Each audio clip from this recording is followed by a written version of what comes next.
오늘 말씀의 제목은 뒤돌아보는 지혜라는 제목으로 함께 말씀을 좀 나누도록 하겠습니다. 설교를 다 써놓고 그 전에 몇 개의 제목을 좀 정했다가 딱히 마음에 드는 제목이 없어서 다시 설교를 처음부터 끝까지 좀 묵상해보고 고민하다가 막 네이버에 이것저것 검색어를 치면서 어떤 글을 하나 읽게 됐습니다. 어떤 블로거인데요. 그 사람이 자신의 글에 이런 제목을 붙였습니다. 뒤돌아보는 지혜. 참 특이했어요. 왜냐하면 대부분 사람들은 앞에 있는 문제나 어떤 상황, 그것들을 해결하기 위해서 지혜를 구하고 그것들을 고민합니다.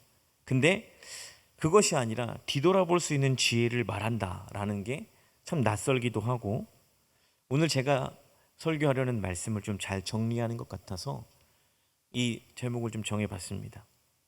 이 글쓴이는 중동에 사는 것 같아요. 그래서 이스라엘과 그 주변 지방을 다니면서 글도 쓰고 이것저것 하는 분 같더라고요.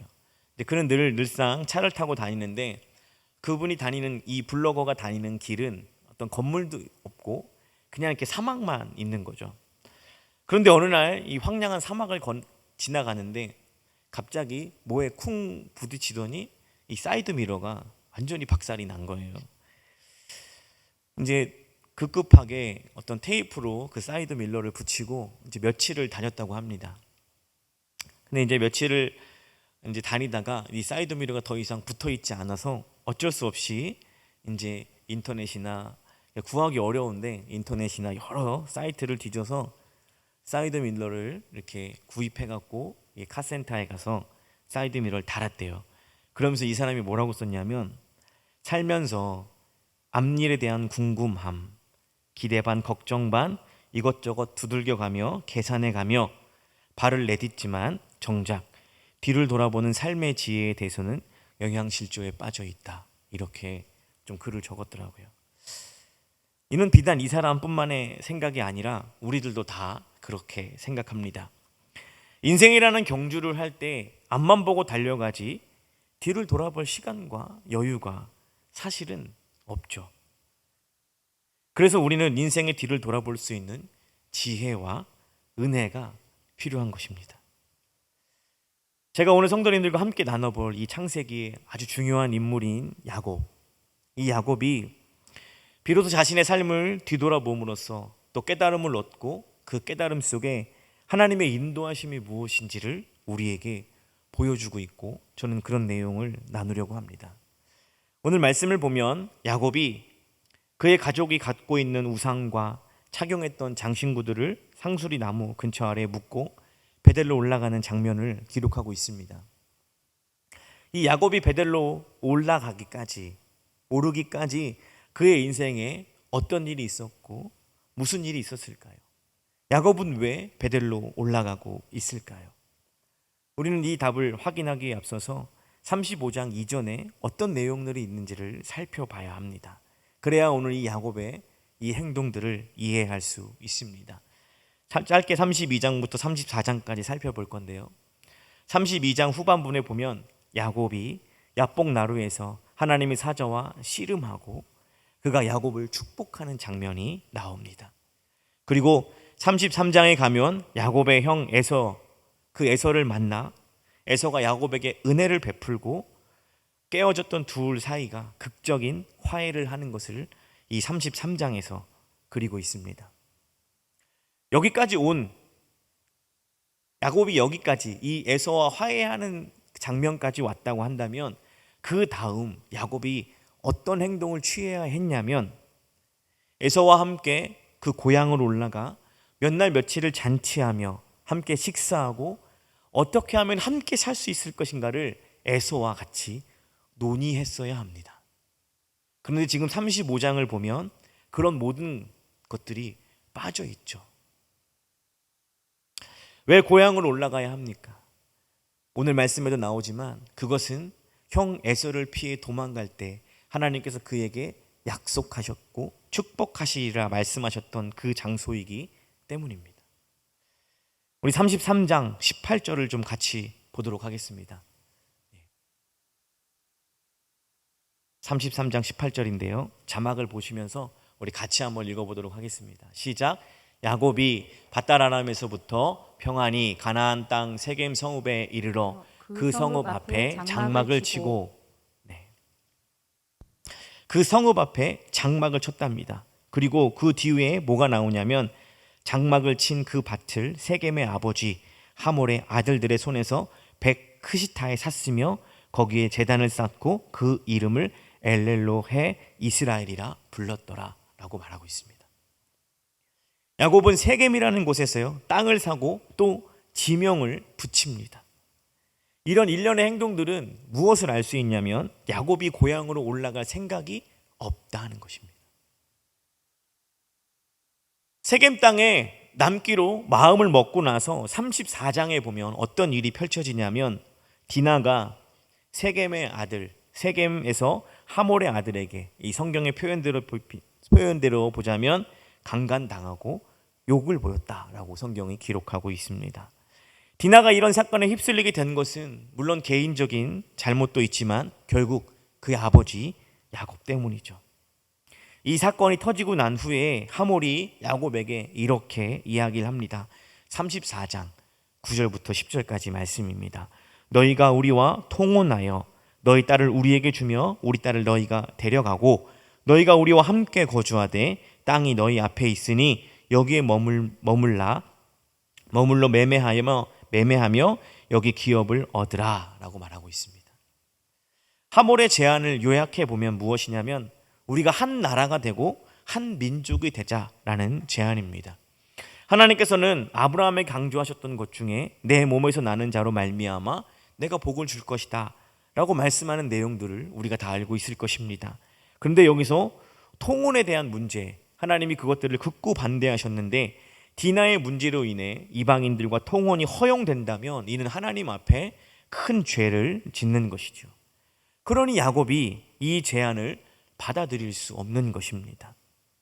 이렇듯 야곱은 하나님께서 약속하신 땅으로 돌아왔지만 자신의 고향이며 그 약속의 땅으로 올라가지 않고요 가나안 원주민들 속에 터를 잡고 그것에 살려 했을 때 결국에는 디나 사건이 터지는 것이죠.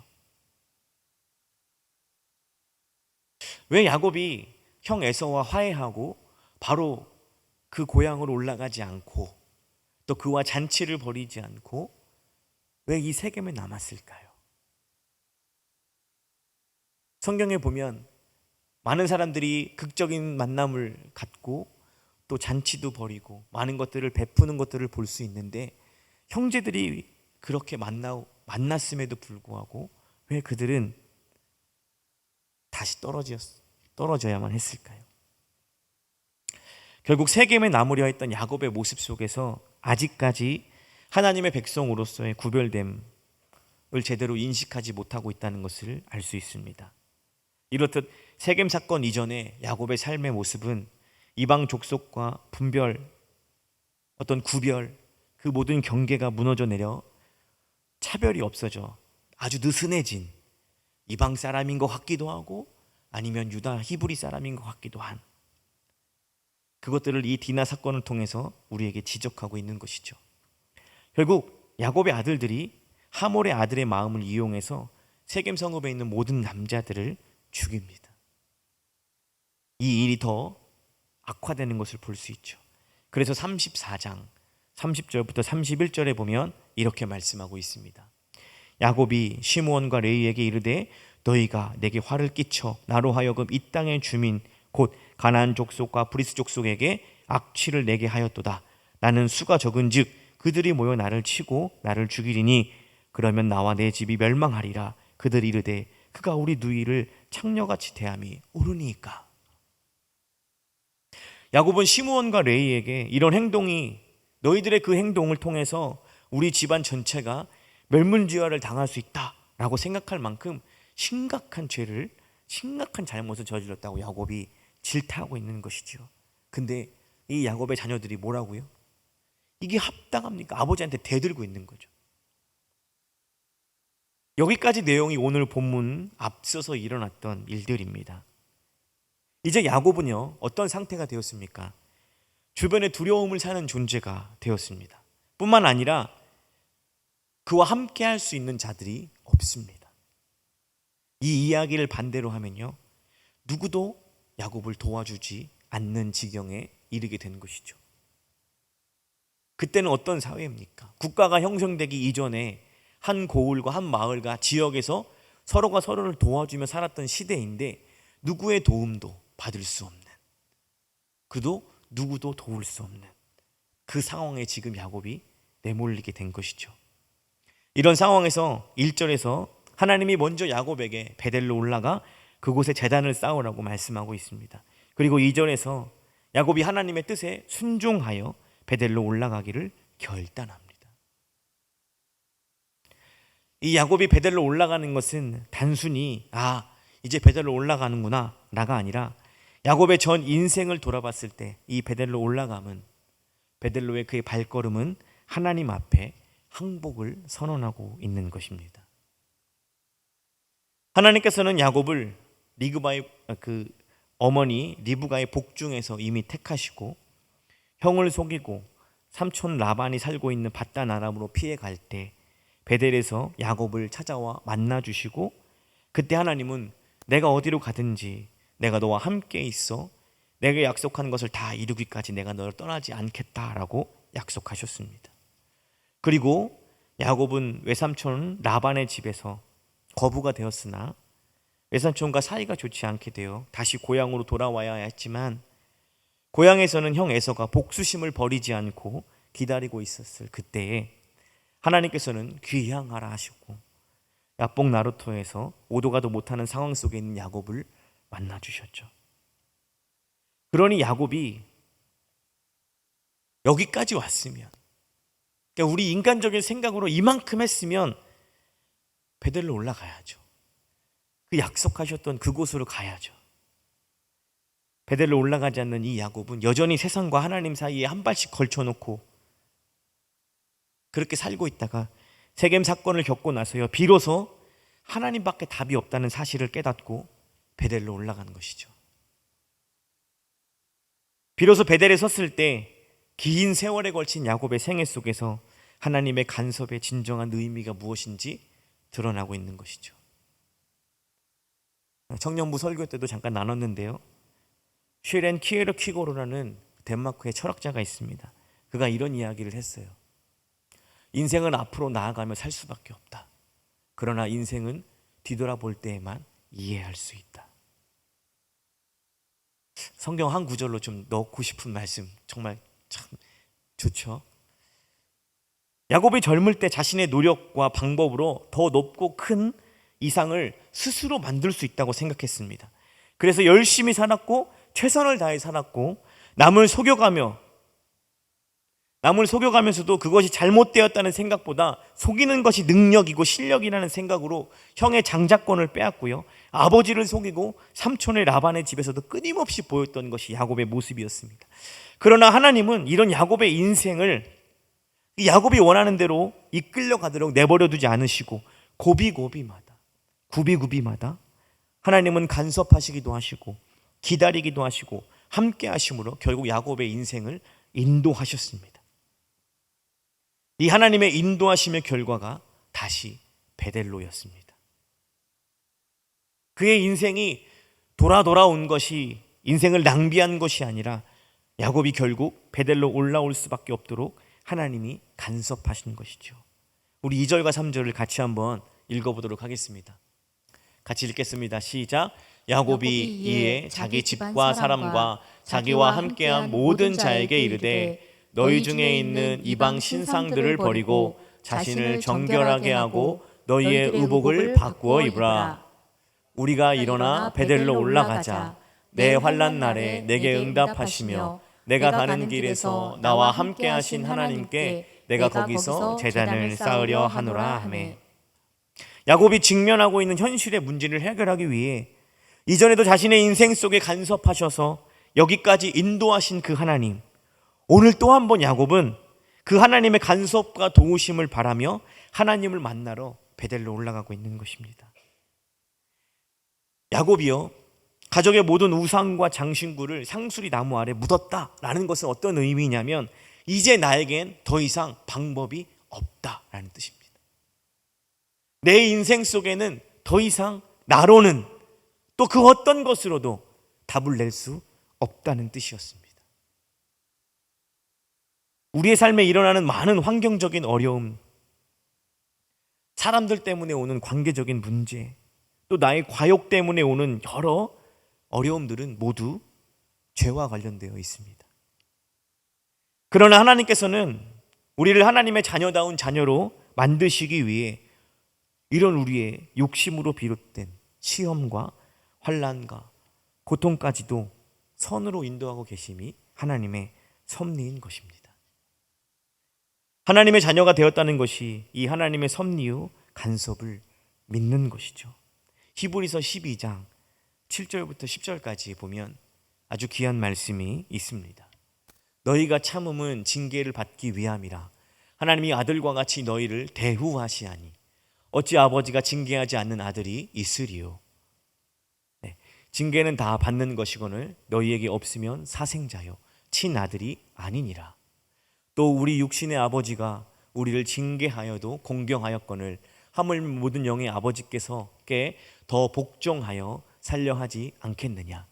그들이 잠시 자기의 뜻대로 우리를 징계하였거니와 오직 하나님은 우리의 유익을 위하여 그의 거룩하심에 참여하게 하시느니라. 여기서 징계의 원어의 뜻은 자녀를 훈계하다, 타이르다 라는 뜻입니다.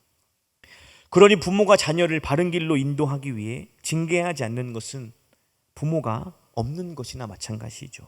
그리고 10절에 보면 그것은 부모를 위함이 아니라 자녀를 위함이다 라고 하나님께서 말씀하고 있습니다. 오늘 여기까지 벼랑 끝에까지 내몰린 야곱의 인생이 불쌍해 보이십니까? 어떤 생각이 드십니까? 저는 오늘 야곱의 인생이 복된 인생이라고 생각합니다. 인생의 여정은 힘들 수 있습니다. 그러나 결국은 그에게 다 그것이 복되었다는 사실을 확인할 수 있습니다. 우리도 젊은 날의 야곱처럼 인생의 어려움이 왔을 때 어떤 방법으로든 그 문제를 해결해 보려고 아둥바둥하지 않았습니까? 그러다가 결국 안 돼서 주님 앞에 나와 주님 도와주십시오 라고 고백한 적이 우리 인생 속에 너무나 많이 있지 않습니까? 그런데요, 신앙의 연수가 쌓이면 쌓일수록 이것들을 빨리 깨닫게 됩니다. 그것이 복된 것이죠. 내가 뭔가를 해보지만 답을 낼 수 없는 존재라는 사실들을 깨닫는 것, 그것 자체가 사실은 믿는 자들에게는 큰 복이라는 것입니다. 오늘 야곱의 인생 속에서 나로는 답을 낼 수 없다. 나로는 내 이 참담한 인생 속에 결론은 복을 그 어떤 것도 만들 수 없다라는 이 야곱의 고백이 그가 여기까지 온 것이 우연이 아니라 하나님의 인도하심이고 그리고 이 모든 것들이 그에게는 복되다는 것입니다. 베델로 올라가는 야곱의 모습은 오늘 하나님께 항복을 선언하는 의미입니다. 하나님은 야곱에게 있어서 항복을 받아내시는데 왜 그토록 오랜 시간 우여곡절이 필요할까요? 확 몇 대 접해서 빨리 이렇게 깨닫게 하시고 무릎 꿇게 하시고 돌아오게 하셨으면 참 편할 것 같은데 왜 하나님은 야곱의 인생 속에 끊임없이 이 오랜 시간 동안 이런 우여곡절이 필요했을까요? 저와 성도님들의 인생 속에서도 야곱과 같이 하나님께서 밀고 당기는 싸움을 계속해 왔다는 사실들을 우리는 우리의 현실 속에서 경험해 봐서 압니다. 이것만 잘 풀어주시면 잘 될 것 같은데 근데 그게 잘 안 풀려요. 자녀의 문제만 해결될 것 같으면 해결되면 참 소원이 없을 것 같은데 그게 잘 안 됩니다. 관계의 문제만 해결되면 행복한 회사 생활을 할 수 있을 것 같은데 나를 불편하게 하는 그 사람은 전혀 그만둘 생각이 없어요. 이렇듯 하나님은 왜 우리와 밀당하실까요? 주님의 강권적인 뜻과 역사하심 속에 나의 인생을 이리저리 끌려다니지 않게 하시고 아프지 않고 다치지 않고 고통스럽지 않게 하시고 전적으로 이끌어 가셨으면 했는데 왜 하나님은 우리를 혼내기도 하셨다가 또 용서해 주시기도 하셨다가 오랜 시간 기다리기도 하셨다가 우리가 하나님께 나아오기를 기다리시냐는 것입니다. 오늘 그 답이 야곱의 인생 속에 있습니다. 하나님께서 우리에게 이루고자 하시는 것은 하나님에 대한 필요성과 진정한 가치와 의미를 그것에 대한 항복이기 때문입니다. 하나님께서 우리에게 이루고자 하시는 것은 하나님에 대한 필요성과 진정한 가치와 의미에 대한 항복입니다. 여기서 항복은요, 졌습니다. 포기하자. 될 대로 되라. 이런 항복의 의미가 아닙니다. 야곱의 항복 속에 담긴 의미는 하나님께서 야곱을 자녀로 삼으셨기 때문에 하나님에게만 정답이 있고 거기에게만 영원한 가치와 해결책과 진정한 복이 있다는 의미에서의 항복인 것입니다.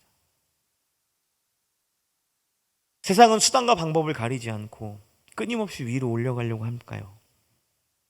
왜냐하면 내 방법과 내 열심으로 그것들을 이룰 수 있다고, 답을 찾을 수 있다고, 해낼 수 있다고 믿기 때문입니다. 이는 사실 세상이 우리를 속이는 것입니다. 세상에는 답도, 복도, 영생도, 그 어떤 가치도 만들어낼 수 없습니다. 그리고 복의 근원이 하나님에게 있다는 사실을 모르기 때문입니다. 이 사실을 모르기 때문에 하나님이 하시도록 주인의 자리를 내어드리지 못하고 내가 주인이, 내가 주장하는 것이 전부인 것이죠. 아브라함이 믿음의 조상이 되었습니다. 그러나 아브라함이 잘해서 그것을 믿음의 조상이라는 칭호를 받은 것이 아니라 그가 하나님의 택함을 받았기 때문에 믿음의 조상이 될 수 있었던 것입니다.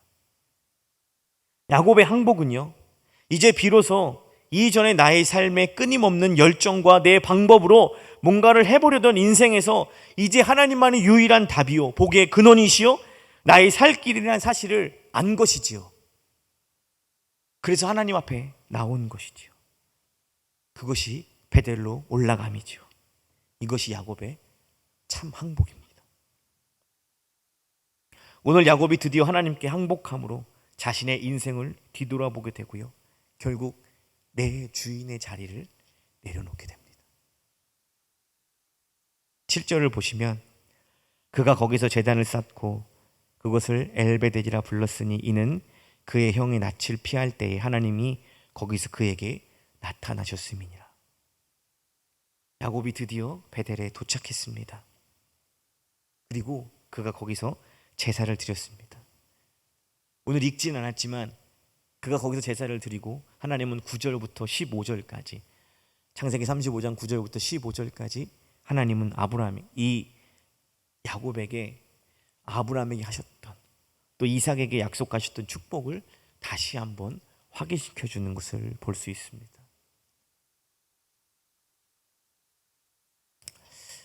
야곱이 얼른 베델에 왔으면 고생 안 했을 건데 참 미련하다 이렇게 생각할 수도 있습니다.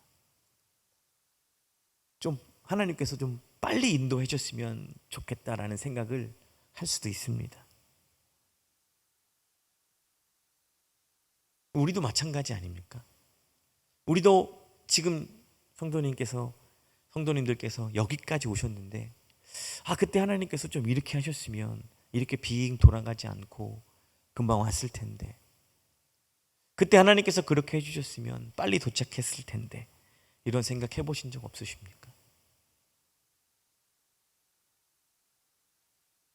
앞서서 말씀드렸지만 그 야곱의 빙빙 돌았던 그의 인생은 결국 그에게 환난과 어려움이고 고난과 고통이었지만 무언가를 뺏으려는 끊임없는 시도였고 끊임없는 자기 최선이었지만 결국 돌아보면 그때마다 하나님께서 자신의 삶을 인도하셨다라는 야곱의 복된 인생이었다는 것을 확인할 수 있습니다.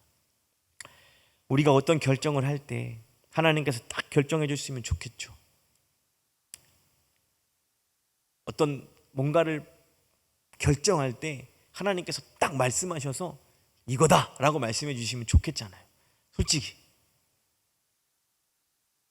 근데 하나님 그렇게 하십니까? 하나님 그렇게 하시지 않습니다. 왜 그럴까요?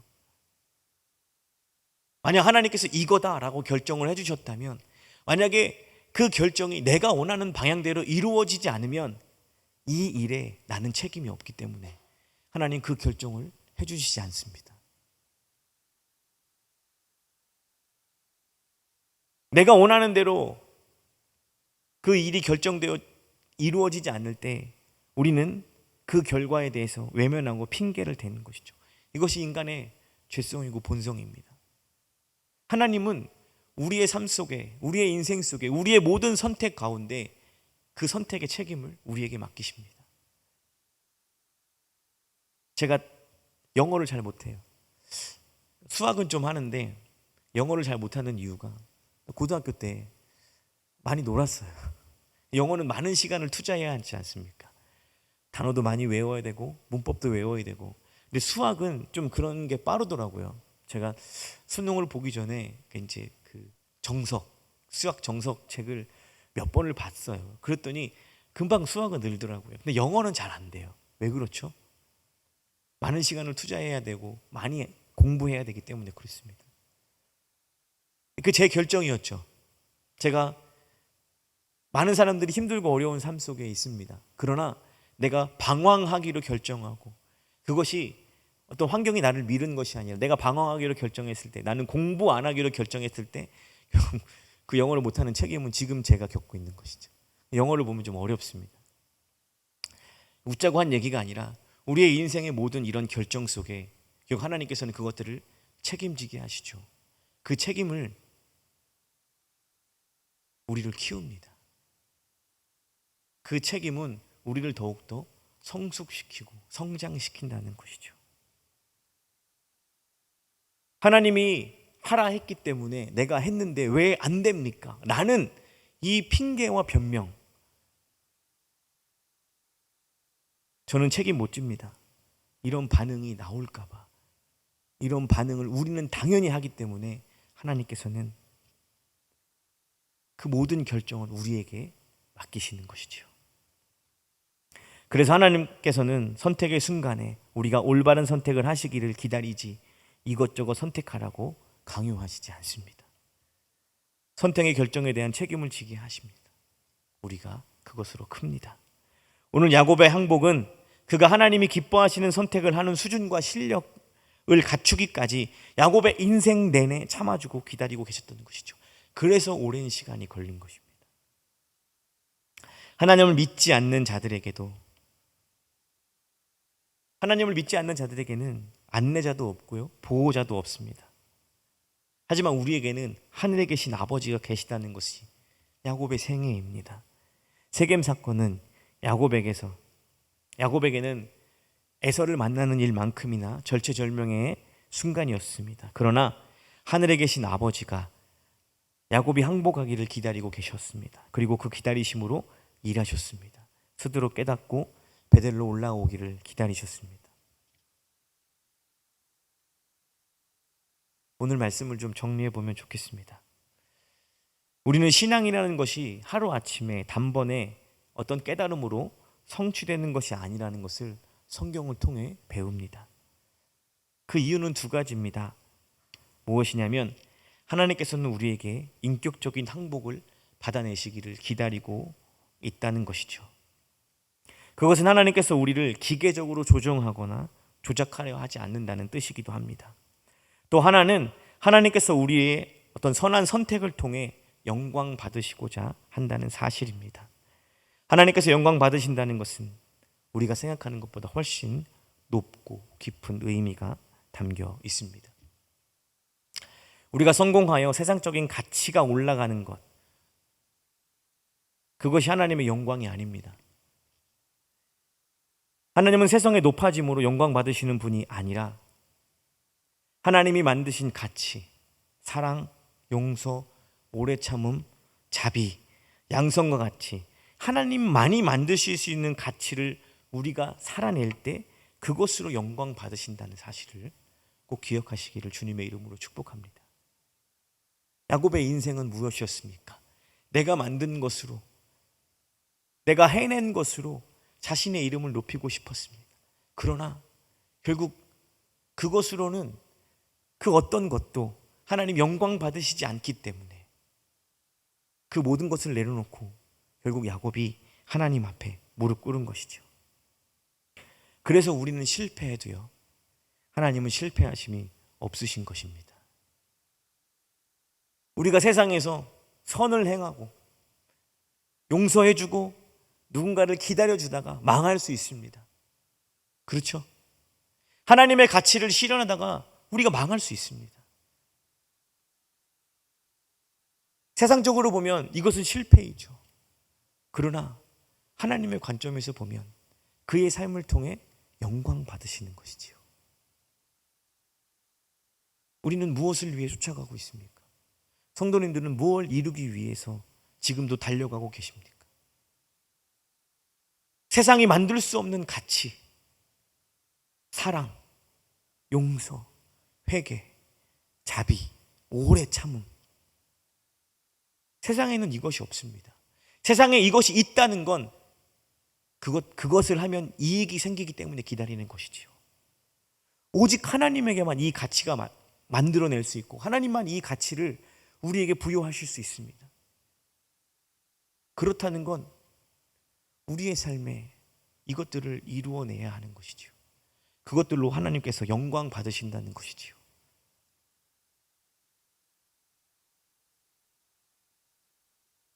빨리 항복합시다. 오늘 이것이 설교의 핵심이 아니라 우리 모두 뒤를 돌아볼 때 은혜와 지혜가 필요하다는 것입니다. 그때 나의 인생에 항복을 받아내려 묵묵히 기다리시는 그분의 인도하심을 깨달을 수 있는 것입니다. 뒤를 돌아볼 때 그곳에서 묵묵히 우리의 삶을 인도하고 계셨던, 내가 뭔가를 열심히 이루려고 앞만 보고 달려가던 우리의 인생 속에 여전히 우리의 뒤를 따라오시며 우리를 기다리고 계시는 하나님을 우리는 뒤돌아볼 때 비로소 발견할 수 있는 것입니다. 항복해야지 다짐으로 되는 것이 아닙니다. 하나님의 인도하심 속에 최선을 다해 살다 보면 욕심 때문에요, 또 이익 때문에 나의 결정이 꺾이고 좌절될 때 비로소 깨닫게 되고 자연스럽게 우리는 항복하게 되는 것입니다. 야곱의 인생을 인도하신 하나님께서 저와 성도님들의 삶에 여전히 역사하고 계시다는 사실들을 꼭 기억하시기를 주님의 이름으로 축복합니다.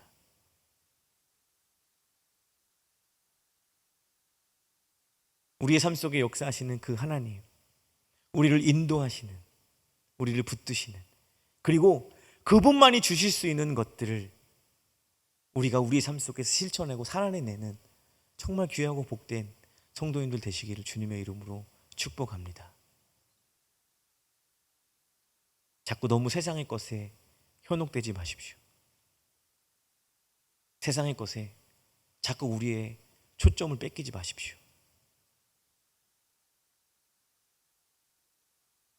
교회에서 자꾸 세상의 것을 이야기하지 마십시오. 하나님이 영광 받으시는 것은 우리가 누군가를 섬길 때이고, 우리가 누군가를 사랑할 때이고, 오래 참을 때이고, 기다릴 때입니다. 성과를 내서 교회가 큰 건물을 짓고 많은 사람들이 모이고, 물론